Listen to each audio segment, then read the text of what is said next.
விக்கிரவாண்டியில் நடைபெற்ற எம்ஜிஆர் பிறந்தநாள் பொதுக்கூட்டத்தில் பங்கேற்று பேசிய அதிமுக முன்னாள் அமைச்சர் சி.வி. சண்முகம் 6 சிலிண்டர்கள் ஓசியில் தருவதாக வாக்குறுதியளித்தும் அதிமுகவுக்கு வாக்களிக்கவில்லை என்று கூறினார்.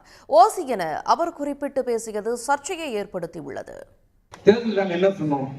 இப்போ கேஸ் என்ன விலை சொல்லுமா? கேஸ் எவ்வளோமா? ஒரு கேஸ் எவ்வளோ? 1000 ரூபாய் வச்சுக்கணும். நாங்கள் என்ன சொன்னோம்?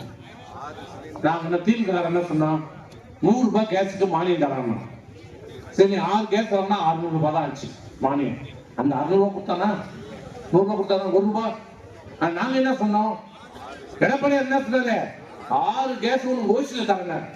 ஓசியில் சொல்லக்கூடாதுப்பா, அதுக்கு ரொம்ப மானியமா உங்களுக்கு இலவசமா கொடுக்குறேன். உடனுக்குடன் செய்திகளை தெரிந்து கொள்ள சன் நியூஸ் பெல் ஐகானை கிளிக் பண்ணுங்க.